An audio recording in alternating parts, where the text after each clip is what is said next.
بسم اللہ الرحمن الرحیم نحمده ونصلي ونسلم على رسوله الكريم اما بعد فاعوذ باللہ من الشیطان الرجیم بسم اللہ الرحمن الرحیم وقال الرسول یا رب ان قوم اتخذوا هذا القرآن مہجورا وقال اللہ عز وجل لو انزلنا هذا القرآن على جبل لرأيته خاشعا متصدعا من خشية الله وتلك الأمثال نضربها للناس لعلهم يتفكرون وقال الله عز وجل اقرأ باسم ربك الذي خلق خلق الإنسان من علق اقرأ وربك الأكرم الذي علم بالقلم علم الإنسان ما لم يعلم صدق الله مولانا العظيم وقال رسول الله صلى الله تعالى عليه وسلم القرآن حجة لك أو عليك وقال رسول الله صلى الله تعالى عليه وسلم إن الله يرفع بهذا الكتاب أقواما ويضع به آخرين او کما قال علیہ الصلاة والسلام رب اشرح لی صدری ویسر لی امری واحلل عقدۃ من لسانی یفقهوا قولی اللهم صل علی محمد وعلى آل محمد كما صليت على إبراهيم وعلى آل إبراهيم إنك حميد مجيد اللهم بارك على محمد وعلى آل محمد كما باركت على إبراهيم وعلى آل إبراهيم إنك حميد مجيد سب سے پہلے تو ہم سب کے سب اللہ تبارک و تعالیٰ کا بے پناہ اور بے انتہا شکر ادا کریں کہ جس مالک و خالق نے ہمیں اپنا کلام از اول تا آخر نماز تراویح میں سنایا ہے۔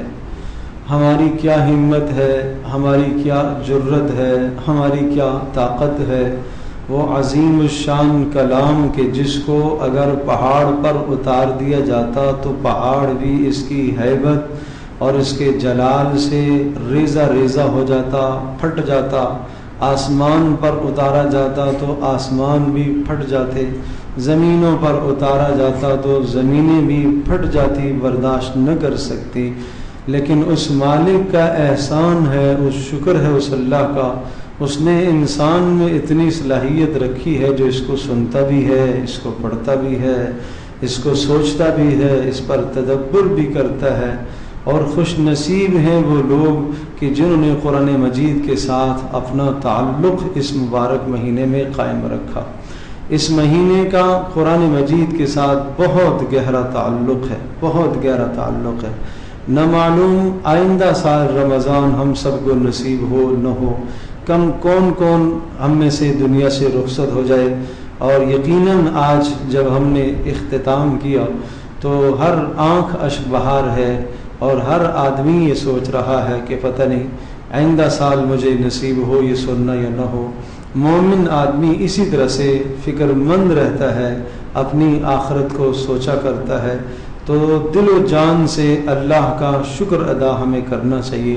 اے اللہ تیرا احسان ہے، تو نے اپنا کلام ہمیں سنایا۔ اور پھر اللہ پاک سے مانگنا بھی چاہیے کہ اے اللہ پھر مجھے سنانا، پھر بار بار مجھے یہ کلام سنانا۔ ایک دن تھا ہم نے پہلا پارہ سنا تھا اور آج ہم نے آخری پارہ سنا۔ جس طرح سے یہ اختتام ہو گیا ہے الف لام میم سے والناس تک ہم نے پڑھا ہے، اسی طرح سے میری اور آپ کی زندگی کا بھی اختتام ہونا ہے۔ اسی طرح سے ایک ایک آیت نکلتی جا رہی ہے، ایک ایک آیت قاری پڑھتا جا رہا ہے، امام پڑھتا جا رہا ہے، نماز میں دہراتا جا رہا ہے، سامعین سن رہے ہیں، اور ہر دن ایک ایک آیت اضافہ ہوتے ہوتے ہوتے اور تکمیل کا سلسلہ ہو جاتا ہے۔ اسی طرح سے ہماری عمر بھی ایک دن تکمیل ہو جائے گی اور ہم اس دنیا سے چلے جائیں گے۔ ہمیں سمجھنا چاہیے یہ دنیا کے تغیرات، یہ دنیا کی تبدیلیاں اور یہ دنیا کے اندر حوادثات یہ کیا ہمیں بتا رہے ہیں کہ اس جہان میں، اس دنیا میں کسی کو قرار نہیں ہے سب کو یہاں سے جانا ہی ہے۔ اللہ پاک نے عظیم الشان کلام ہمیں عطا فرمایا، وہ کلام عطا فرمایا کہ جو اللہ تبارک تعالیٰ کی صفت ہے، اللہ کا وصف ہے، اللہ کی مخلوق نہیں ہے۔ اس کی عظمت کے لیے اتنی ہی بات کافی ہے کہ یہ اللہ کی مخلوق نہیں ہے، یہ اللہ کا وصف ہے، یہ اللہ کی صفت ہے۔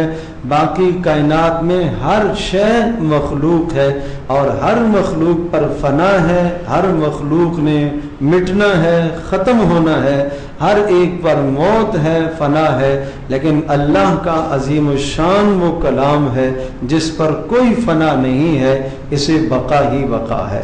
جیسے اللہ کی ذات کو بقا ہے، اسی طرح سے اللہ کی صفت یہ کلام قرآن مجید، اس کو بھی ہمیشہ کے لیے بقا ہے، اس میں کوئی زوال نہیں، اس میں کسی قسم کا کوئی عیب نہیں۔ الحمدللہ الذی انزل علی عبدہ الکتاب ولم یجعل لہ عوجا۔ اللہ تبارک تعالیٰ نے اپنے نبی حضرت محمد مصطفیٰ صلی اللہ علیہ وسلم پر عظیم الشان کتاب اتاری، اور اس کتاب میں کسی قسم کا کوئی عیب نہیں ہے۔ ذالک الکتاب لا ریب فیہ، پڑھ لو، کوئی شک شبہے کی گنجائش نہیں ہے۔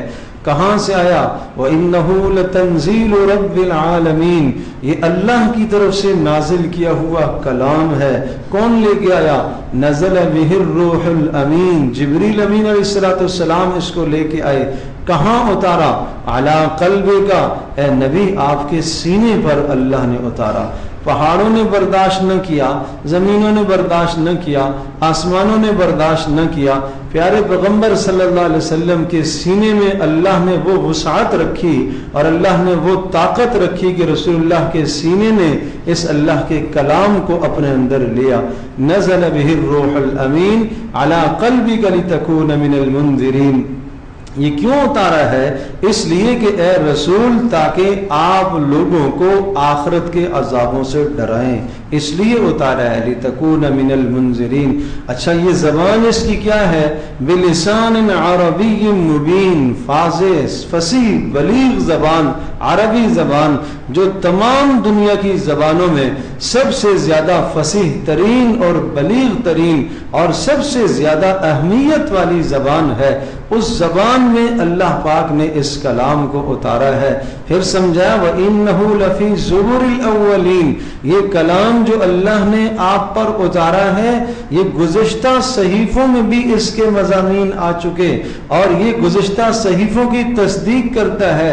تمام آسمانی کتب کا خلاصہ اس کے اندر موجود ہے، ساری کی ساری کلاموں کا، سارے کلاموں کا اور ساری کتابوں کا خلاصہ اللہ پاک نے اس میں رکھا ہے۔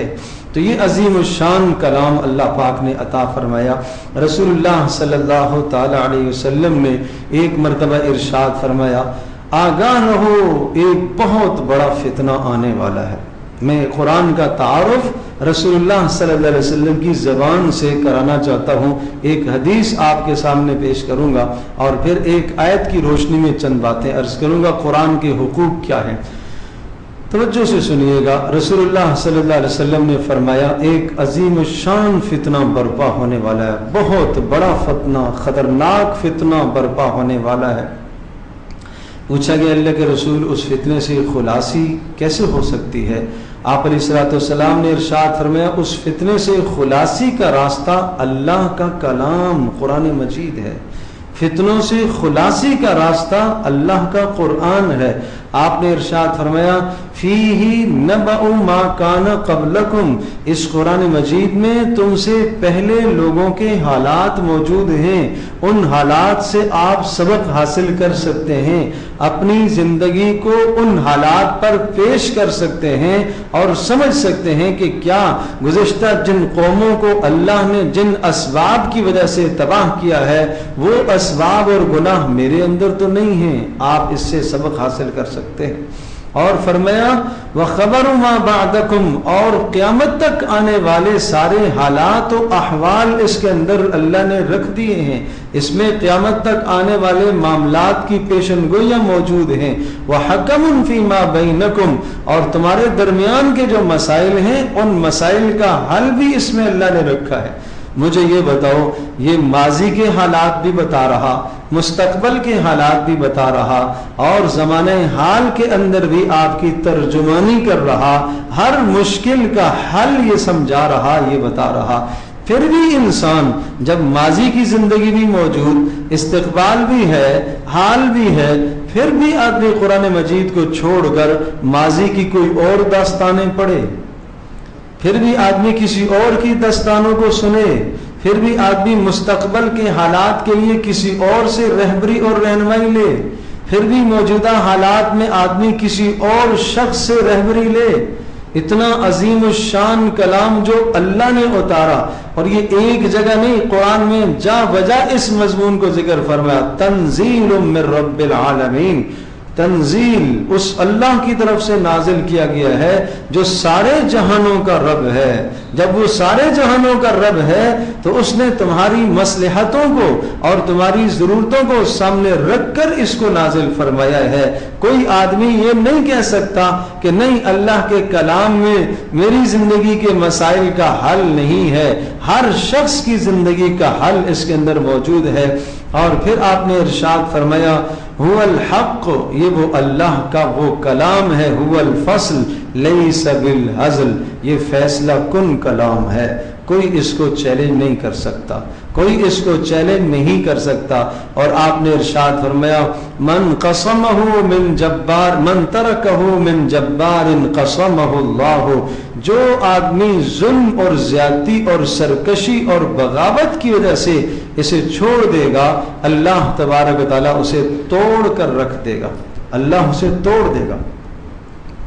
تکبر کی وجہ سے قرآن کو چھوڑے کہ نہیں جی آج تو اس زمانے کے اعتبار سے قرآن ہمیں رہنمائی نہیں دے رہا، اور آدمی اس سے رہنمائی حاصل نہ کرے اور اس سے انسان سبق حاصل نہ کرے، تو فرمایا جس متکبر نے اس کو چھوڑا اللہ تبارک و تعالیٰ اس کو توڑ کر رکھ دے گا، اللہ اسے تباہ اور برباد کر دے گا۔ اور پھر آپ علیہ الصلوۃ والسلام نے ارشاد فرمایا هو الصراط المستقیم، یہ سیدھے راستے کی رہنمائی کرنے والا کلام ہے۔ هو الذکر الحکیم، یہ حکمت برا کلام ہے، یہ نصیحت نامہ ہے، حکمت برا کلام ہے۔ وہ حبل اللہ المتین، یہ اللہ کی مضبوط ترین رسی ہے، اس رسی کو مضبوطی سے تھامو، اللہ تک پہنچ جاؤ گے۔ اللہ اکبر۔ ایک جگہ ارشاد فرمایا قرآن مقدس میں وَاعْتَصِمُوا بِحَبْلِ اللَّهِ جَمِيعًا وَلَا تَفَرَّقُوا، اللہ کی رسی کو مضبوطی سے تھام لو، اللہ تبارک تعالیٰ تمہیں نجات دے دے گا۔ رسی کی مثال رسول اللہ صلی اللہ علیہ وسلم نے بھی دی، قرآن مجید میں بھی اس کو رسی کہا گیا۔ کیوں رسی کہا گیا؟ اس لیے کہ جب انسان کوئی رسی کسی بلند جگہ پر، عمارت پر رسی لگاتا ہے اور اوپر چڑھنے کے لیے تو تین باتیں ہوتی ہیں۔ پہلی بات یہ ہے جہاں رسی اٹکائی گئی ہے وہ مضبوط ہونی چاہیے، دوسری بات یہ ہے رسی خود بھی مضبوط ہو، تیسری بات یہ ہے کہ آدمی مضبوطی سے تھامے۔ اگر رسی مضبوط ہے، اوپر اٹکایا گیا جہاں وہ جگہ بھی مضبوط ہے، تو جو آدمی اس کو مضبوطی سے پکڑے گا وہ اوپر پہنچ جائے گا۔ اب ایک سرا حدیث پاک میں آتا ہے، اس رسی کا ایک سرا اللہ کے ہاتھ میں ہے جہاں سے چھوٹنے کا کوئی تصور نہیں ہے۔ دوسرا، اللہ تبارک تعالیٰ کی یہ رسی، یہ قرآن مجید، اس کے ٹوٹنے کا بھی کوئی تصور نہیں ہے۔ تیسری بات یہ ہے جو آدمی اس کو استمساک کر لے، مضبوطی سے تھام لے، بس وہ اللہ تک پہنچ جائے گا۔ کمزوری ادھر ہے، اس رسی میں کوئی کمزوری نہیں ہے، اس کلام میں کوئی کمزوری نہیں ہے، اوپر کوئی کمزوری نہیں ہے، کمزوری میرے میں ہے، کمزوری ہماری زندگی کے اندر ہے، ہم آج اس سے سبق نہیں حاصل کر رہے۔ رسول اللہ صلی اللہ تعالی علیہ وسلم نے ارشاد فرمایا کہ یہی وہ حق، یہی وہ کلام ہے کہ ہر قسم کی کجی سے، ہر قسم کے ٹیڑھے پن سے، ہر قسم کے عیب سے پاک ہے اور دنیا کی کوئی زبان اس میں تغیر تبدل نہیں کر سکتی، اس کو ایک ذرہ بھی کوئی نہیں بدل سکتا، کوئی اس میں گڑبڑ نہیں کر سکتا، کوئی اس کو بدل نہیں سکتا، کوئی اس کو خراب نہیں کر سکتا۔ یہ ایسا اللہ کا کلام ہے جیسے گزشتہ کتابوں کے اندر لوگوں نے تبدیلیاں کر دی، تحریف کر دی، بدل دیا اپنی خواہشات کے مطابق، اس کلام کو کوئی نہیں بدل سکتا، اور یہ قیامت تک اللہ کا کلام اسی طرح سے رہے گا۔ اور فرمایا علم والے کبھی بھی اس سے سیر نہیں ہوں گے، قیامت تک اس سے موتیاں نکلتی رہیں گی، اس سے جواہرات نکلتے رہیں گے، اس سے ہیرے نکلتے رہیں گے۔ سمجھنے والا آدمی، حاصل کرنے والا آدمی، اس سے فائدہ حاصل کرنے والا آدمی فائدہ حاصل کرے تو ہر فائدہ اس کلام کے اندر موجود ہے۔ اور پھر ارشاد فرمایا کہ یہ پڑھنے سے، کثرت سے پڑھنے سے آدمی کی زبان تھکتی نہیں ہے۔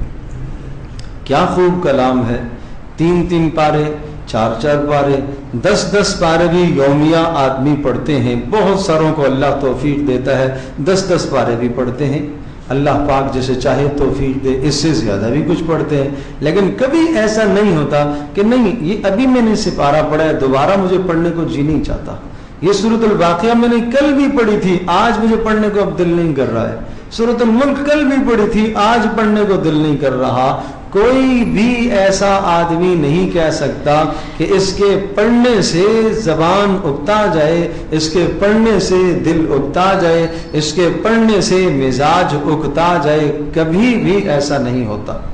یہ اعجاز والا کلام ہے، یہ معجز اور فصیح اور بلیغ کلام ہے۔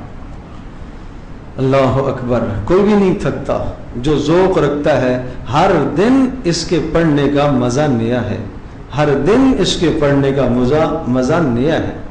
اور دنیا کے جتنے بہترین ماہرین قرآن کے پڑھنے والے ہیں، ہر ایک کی قرات اور تلاوت کو آپ سنو، الگ مزہ ہے، الگ ذوق ہے، الگ لطف ہے۔ جس طرح سے ہزاروں دنیا میں پھول ہیں، ہر پھول کی خوشبو الگ ہے اور ہر پھول کا رنگ الگ ہے، اسی طرح سے ہر پڑھنے والے قاری کا رنگ الگ ہے اور اس کی آواز الگ ہے اور اس کا ذوق الگ ہے۔ اور قرآن مجید عجیب اللہ کا کلام ہے، جو بھی اس کو مہارت کے ساتھ، ذوق کے ساتھ، شوق کے ساتھ پڑھتا ہے یہ دل پر اثر کرتا جاتا ہے، اس سے آدمی کے دل بدلتے ہیں۔ پتھر دل اس سے موم ہو گئے، سخت دل اس سے نرم ہو گئے، یہ اللہ کا کلام ہے۔ عرب کے مشہور شعراء اور جنہیں اپنے کلام پر ناز ہوا کرتا تھا، امرؤ القیس ایک شاعر گزرا ہے اور جس کا قصیدہ اور جس کا کلام عرب میں پہلے نمبر پر تھا اور اس کے کلام پر لوگ فخر کرتے تھے، اور اس کی بہن کہا کرتی تھی میرے بھائی جیسا کلام کسی نے نہیں کہا۔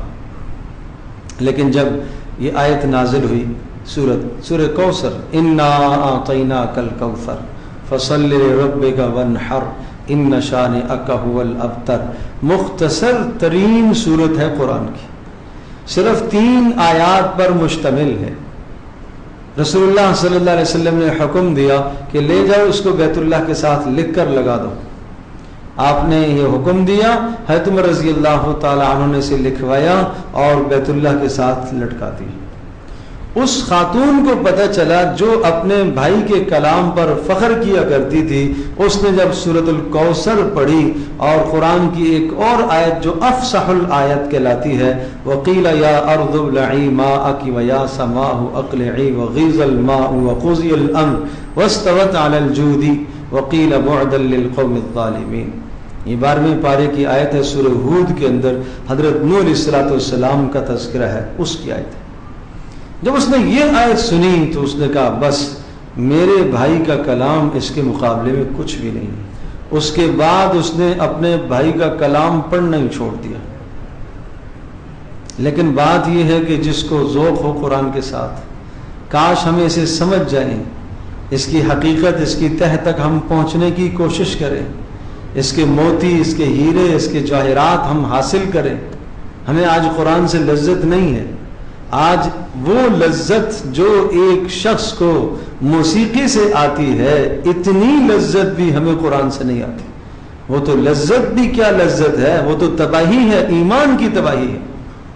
کاش کہ ہمیں قرآن پر لذت آئے، اور یہ لذت کب آئے گی؟ جب کچھ سمجھ میں آئے گا، جب اس کی فصاحت اور بلاغت کو دیکھیں گے۔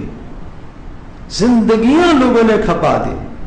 امام اصمعی رحمۃ اللہ علیہ نے 19 سال لگائے ہیں قرآن کی زبان سیکھنے کے لیے، عربی زبان سیکھنے کے لیے 19 سال۔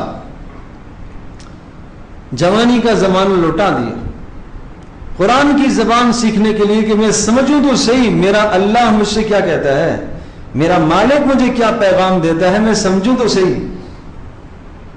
اللہ اکبر!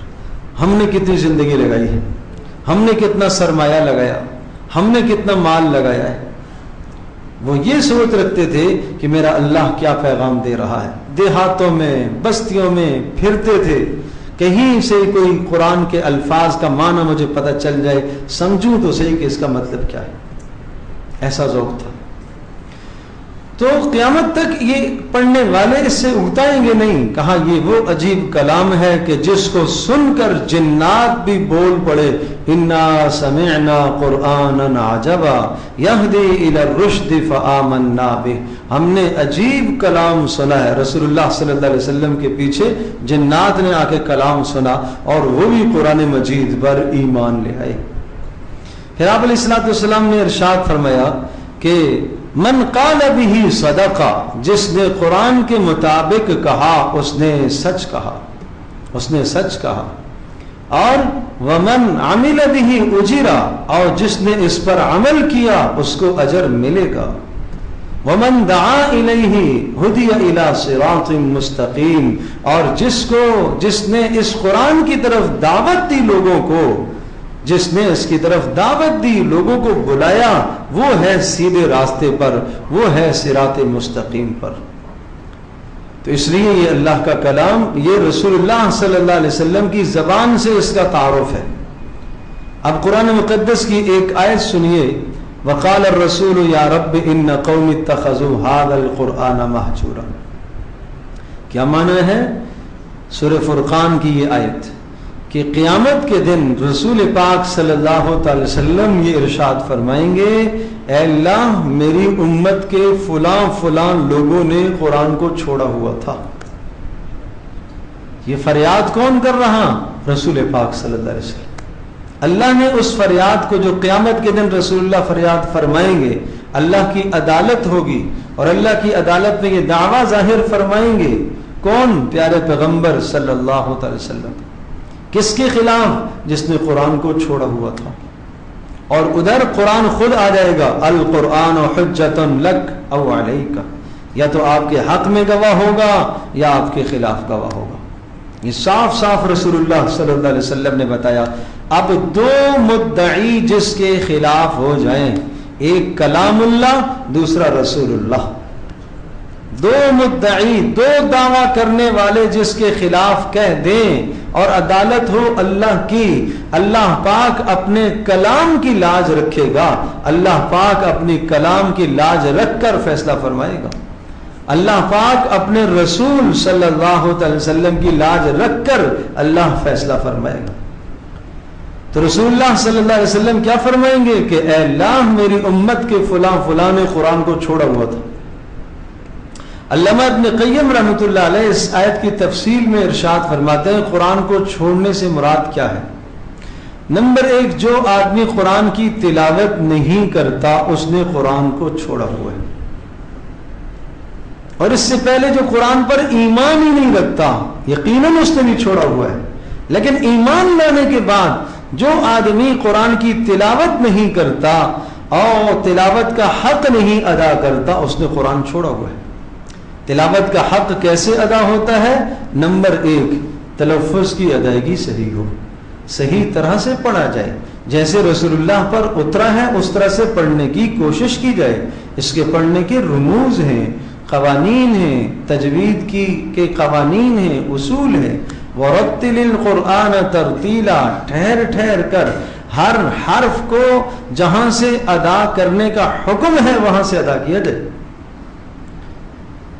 یہ عام زبان نہیں ہے، یہ اللہ کا کلام ہے۔ تو ایک تو یہ ضروری ہے کہ تلاوت کا حق وہ ادا کرے گا کہ جو اس کو ترتیل کے ساتھ پڑھے۔ نمبر 2، تلاوت کا حق وہ ادا کرے گا کہ جو اس کو سنے بھی، جس طرح سے پڑھنا تلاوت ہے اسی طرح سے سننا بھی تلاوت ہے۔ کبھی خیال کیا ہے کہ سننا؟ ہاں سننا، اللہ کا کلام سننا چاہیے، ہمیں کسی اچھے قاری سے سننا چاہیے۔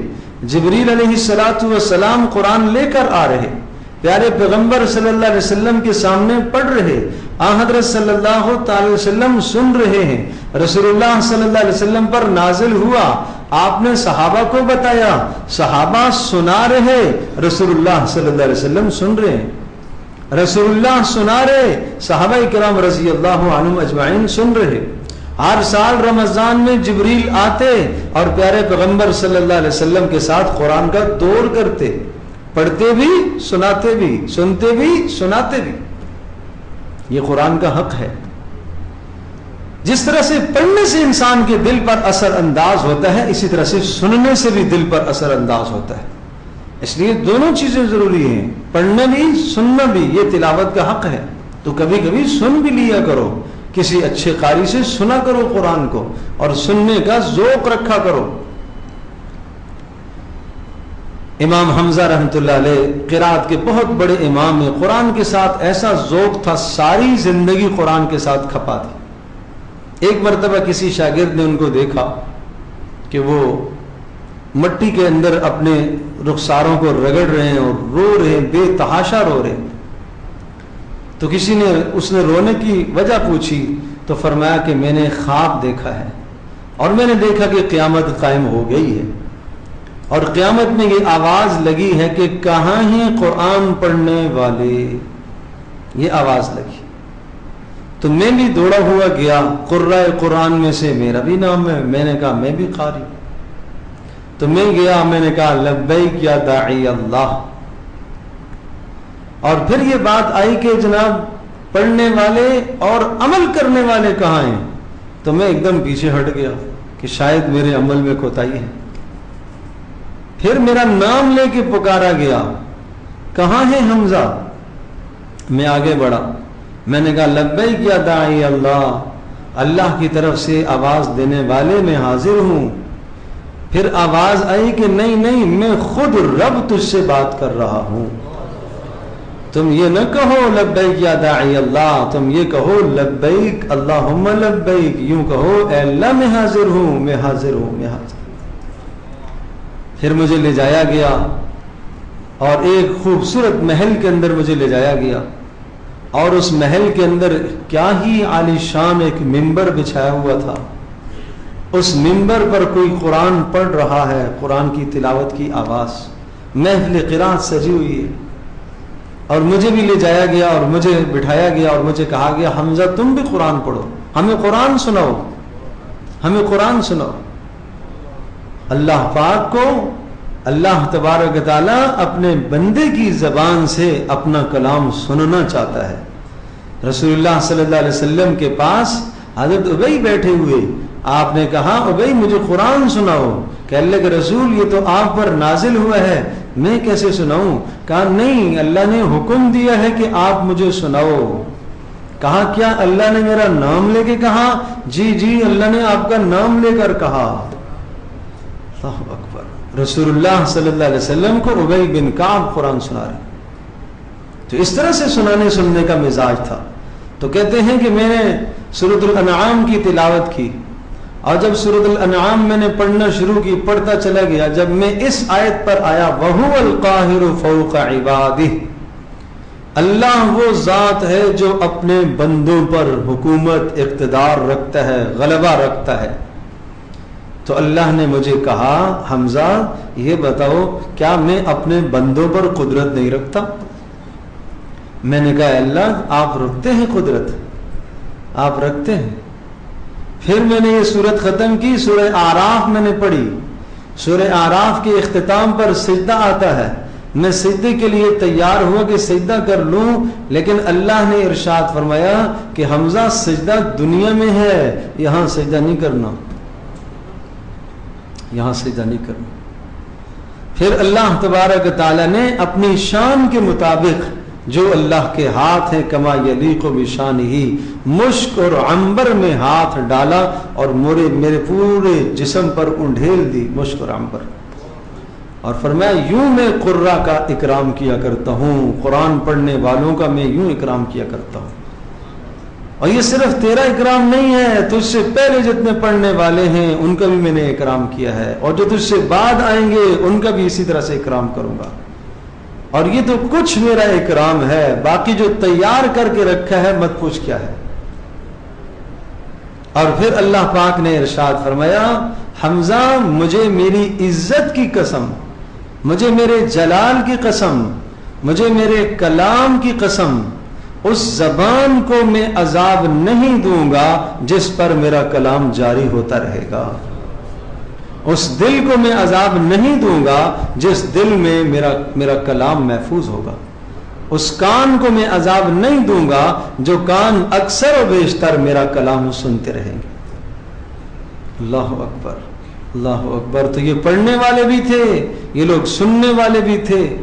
اور پھر اللہ پاک کی طرف سے آواز آئی اچھا این نزار کہاں ہیں، دیکھ کر قرآن پڑھنے والے کہاں ہیں، آج انہیں بھی میں عزت سے نوازوں گا، آج انہیں بھی اکرام کروں گا۔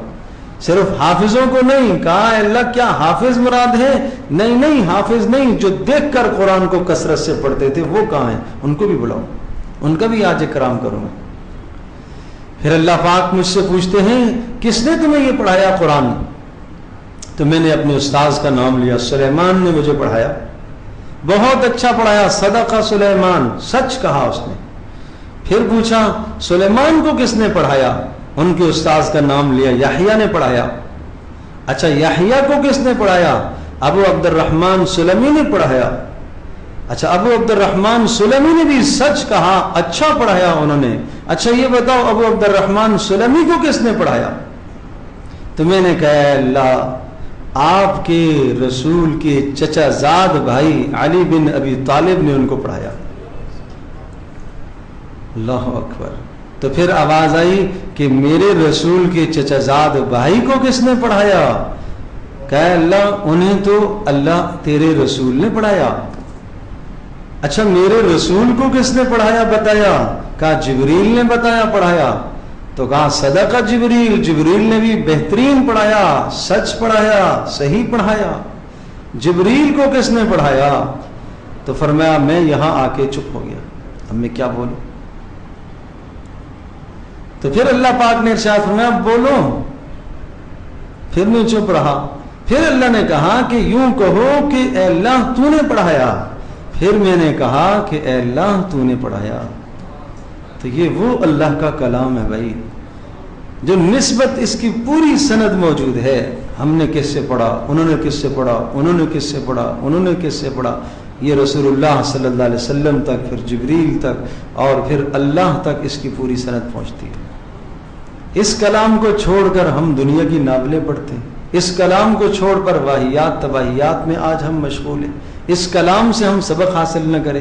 تو عرض یہ کر رہا تھا کہ رسول اللہ فریاد کریں گے کہ میری امت کے فلاں فلاں نے قرآن کو چھوڑا ہوا ہے، تو ایک چھوڑنا تلاوت نہ کرنا یہ قرآن چھوڑنا ہے۔ نمبر 2 معنی نہ سیکھنا، علامہ ابن قیم فرماتے ہیں معنی نہ سیکھنا بھی قرآن کو چھوڑنا ہے بھائی، معنی نہ سیکھنا قرآن کو چھوڑنا ہے۔ کتنا ہم نے معنی سیکھا؟ انا اعطینا کل کوثر جو میں نے پیش کی، کیا ہمیں اس کا معنی آتا ہے؟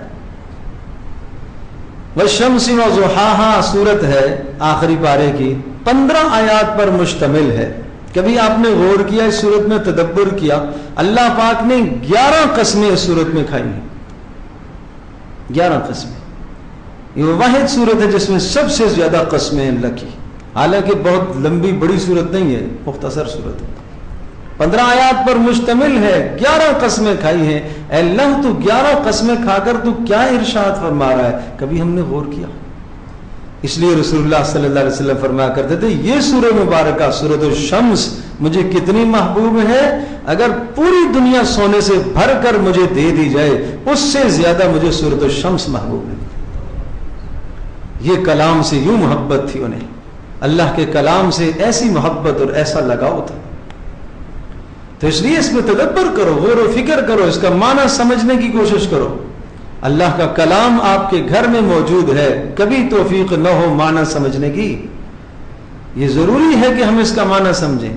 تو جس نے اس کی تلاوت نہ کی اس نے حق نہیں ادا کیا، جس نے معنی نہ سمجھا اس نے حق نہیں ادا کیا، اور جس نے عمل نہ کیا اس نے بھی حق نہیں ادا کیا۔ اس کے حلال کو حلال نہ جانے، حرام کو حرام نہ جانے۔ اور جس نے یہ سب کچھ کیا لیکن تدبر نہ کیا اللہ کا، اللہ کے کلام میں غور و فکر نہ کی، تدبر نہ کیا، اس نے بھی اس کا حق نہیں ادا کیا۔ اس کے خلاف رسول اللہ قیامت کے دن داعی ہوں گے۔ اور جس نے اپنے فیصلوں میں اس کو حکم تسلیم نہ کیا، قرآن کا فیصلہ سامنے آ جائے، مجھے اپنی خواہشات اپنی چاہتوں کو قربان کر دینا چاہیے، چھوڑ دینا چاہیے۔ میرے رسم و رواج کیا ہیں، وہ کیا کہتے ہیں، اللہ کا کلام کیا کہتا ہے، مجھے چھوڑ دینا چاہیے رسم و رواج۔ میرے دل میں کیا بات آ رہی ہے، میں اس بات کو قرآن پر پیش کروں گا، اگر قرآن کے مطابق ہے تو میں لوں گا، نہیں چھوڑ دینا چاہیے مجھے۔ قرآن کا یہ مطالبہ ہے، یہ بالادستی چاہتا ہے، یہ چاہتا ہے کہ اس کی زندگی، اس کے بتائے ہوئے اصول اپنے گھروں میں بھی نافذ کرو، اپنی زندگی پر بھی نافذ کرو۔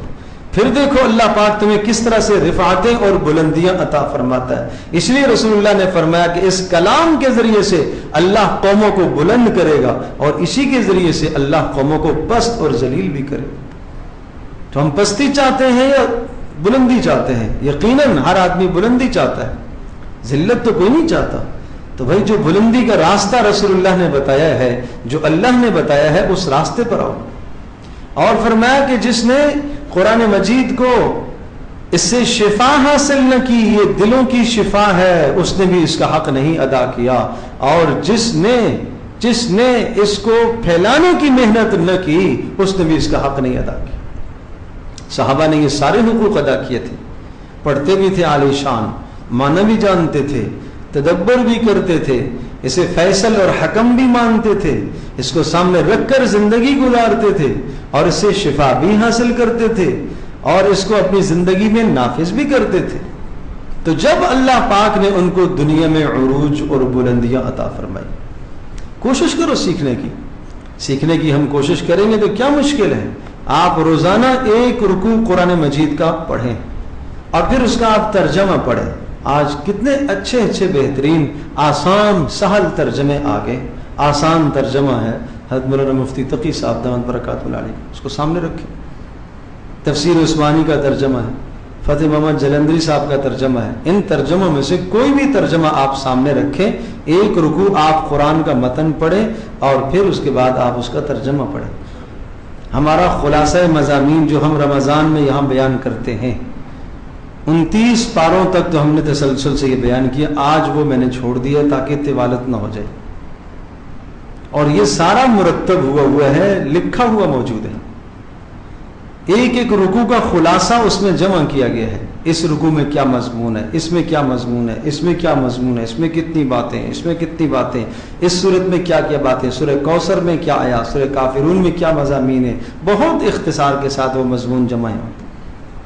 تو یہ 3 کام آپ کریں، ایک متن قرآن کا مطالعہ فرمائیں، آپ پڑھیں اس کو، اور پھر اس کے بعد ترجمہ دیکھیں، اور اس کے بعد یہ خلاصہ مضامین قرآن، اسی رکوع کو آپ یہاں سے دیکھیں کس طرح سے قرآن سمجھ میں آتا ہے۔ وَلَقَدْ يَسَّرْنَا الْقُرْآنَ لِلذِّكْرِ فَهَلْ مِن مُدَّكِرٍ، ہم نے اس کو نصیحت کے لیے آسان کیا، جہاں سے سمجھ میں نہ آئے پھر پوچھو، پھر خود اجتہاد مت کرو، پھر خود فیصلہ اور خود معنی متعین مت کرو، پھر خود ڈکشنریاں دیکھ کے معنی مت متعین کرو، پھر پوچھو ورنہ گمراہی ہو جائے گی۔ یضل بہ کثیرا ویہدی بہ کثیرا، اللہ اس کے ذریعے سے بہت ساروں کو گمراہ بھی کرتا ہے اور بہت ساروں کو ہدایت بھی ملا کرتی ہے۔ تو یہ اللہ کا کلام ہے، اس طرح سے اس کو سیکھنے کی کوشش کرو، ورنہ اگر یہ حق ادا نہ کیے تو رسول اللہ صلی اللہ علیہ وسلم فرمائیں گے قیامت کے دن، اے اللہ میری امت کے فلاں فلاں نے قرآن کو چھوڑا ہوا تھا۔ میں اور آپ، ہم سب اپنا محاسبہ کریں کہ کیا چھوڑنے والوں کی جو فہرست میں نے گنوائی ہے، اس فہرست میں کہیں میرا نام تو نہیں؟ اپنا حساب کر لو۔ کہیں میرا نام تو اس میں نہیں ہے، کہیں ایسا نہ ہو کہ قیامت کے دن رسول پاک صلی اللہ علیہ وسلم بھی میرے خلاف دعویٰ دائر فرمائے اور قرآن خود میرے خلاف مدعی بن جائے، تو میری نجات کیسے ہوگی؟ اسی طرح سے اس وقت جو زوال کا سبب ہے، پوری دنیا جو زوال پذیر ہے اور پوری دنیا کا کفر اسلام کے خلاف جمع ہے، اور مسلمانوں میں انتشار، افتراق، اختلافات، اس کی وجہ کیا ہے؟ قرآن سے دوری ہے، قرآن مقدس سے دوری ہے۔ حضرت شیخ الہند رحمۃ اللہ علیہ بہت بڑے عالم گزرے، اور ایک زمانہ جیل میں گزرا، اور انگریز کے خلاف جب انہوں نے تحریک چلائی انہیں جیل میں بند کر دیا گیا، اور جیل سے جب رہا ہو کر آئے تو ارشاد فرمایا میں نے جیل کی کوٹھڑی میں نے تنہائی میں بہت غور کیا کہ آج امت مسلمہ زوال میں کیوں مبتلا ہے، زوال کی شکار کیوں ہے، پستی کا شکار کیوں ہے؟ تو ارشاد فرمایا مجھے 2 باتیں ملی ہیں، اور میں ان 2 باتوں پر اب ساری زندگی کھپاؤں گا، میں یہ محنت کروں گا۔ نمبر 1 ایک تو قرآن سے دوری، اور نمبر 2 آپس کے اختلاف۔ یہ 2 اسباب ہیں جنہوں نے امت کو تباہ کیا ہوا ہے، قرآن سے دوری اور آپس کے اختلاف۔ اور حضرت مولانا مفتی شفیع رحمۃ اللہ علیہ ارشاد فرماتے ہیں کہ اگر حقیقت میں دیکھا جائے تو یہ 2 ایک ہی چیز ہیں۔ آپس کا اختلاف بھی کیوں ہے؟ قرآن سے دوری کی وجہ سے۔ مجھے آپ یہ بتائیے، میاں بیوی کا افتراق، انتشار، گھر میں ایک ہنگامہ برپا ہے، بچوں کی زندگی تنگ ہوئی ہے، خاندانوں کی زندگی تنگ ہوئی ہے، اگر قرآن کے بتائے ہوئے اصولوں کے مطابق مرد اپنی زندگی گزارے اور بیوی قرآن کے بتائے ہوئے اصولوں کے مطابق زندگی گزارے تو جھگڑا ختم ہو سکتا ہے، اس لیے کہ اس کا مزاج الگ ہے، اس کا مزاج الگ ہے۔ ہر آدمی چاہتا ہے، مرد چاہتا ہے میری بات مانی جائے، بیوی چاہتی ہے میری بات مانی جائے، تو بھائی دونوں کے درمیان میں فیصلہ کیسے ہوگا؟ اللہ کا کلام فیصلہ کرے گا، اللہ کا کلام فیصل ہے، لیکن اس سے کوئی فیصلہ تو لے۔ تو زندگی کے ہر شعبے میں آپ دیکھیے جتنے بھی افتراق، انتشار، جھگڑے، لڑائیاں کیسے ختم ہوں گی؟ قرآن کے ذریعے سے، قرآنی تعلیمات پر اپنے آپ کو لے آئیں۔ میں جھگڑا کر رہا ہوں کسی سے، میں اس جھگڑے کو قرآن پر پیش کروں کہ میں ٹھیک ہوں یا غلط ہوں۔ اگر مجھے قرآن فیصلہ دے رہا ہے کہ تم غلط کر رہے ہو تو مجھے اپنی خواہش کو، اپنی چاہت کو، اپنی انا کو چھوڑ دینا چاہیے، مجھے اپنی انانیت کو قربان کر دینا چاہیے قرآن کے سامنے۔ میرا نفس تو یہ کہتا ہے کہ سامنے والے کا میں یہ حشر کر دوں، لیکن اللہ کا کلام مجھے اس سے روکتا ہے، مجھے رک جانا چاہیے۔ تو اس لیے آج امت مسلمہ جو پستی کا شکار ہے وہ قرآن سے لا تعلقی ہے اور قرآن مجید سے دوری ہے۔ تو آئیے ہم اس قرآن کو، اس اللہ کے کلام کو سیکھنے کی محنت کریں۔ الحمدللہ ثم الحمدللہ یہاں یہ سلسلے آپ کی اس مسجد میں چل رہے ہیں، 1 سال سے یہ سلسلہ الحمدللہ قرآن کا یہاں تفسیر کا سلسلہ بیان ہو رہا ہے۔ اس کے علاوہ آئندہ سال ہمارا ارادہ ہے کہ از اول تا آخر انشاءاللہ ہم قرآن مجید کی تفسیر پڑھائیں گے یہاں پر۔ جو لوگ ذوق رکھتے ہیں آپ آئیں، اور روزانہ نہیں پڑھیں گے، ہفتے میں 1 دن کی کلاس، اتوار کو کلاس ہوگی۔ اگر ہفتے میں آپ 2 گھنٹے قرآن کو دے دیں تو زندگی سنور جائے گی بھائی، زندگی بن جائے گی بھائی۔ سمجھ لیں کہ اللہ کا کلام ہم سے کیا مطالبہ کرتا ہے، اللہ کا کلام ہم سے کیا چاہتا ہے، ہم سمجھ لیں۔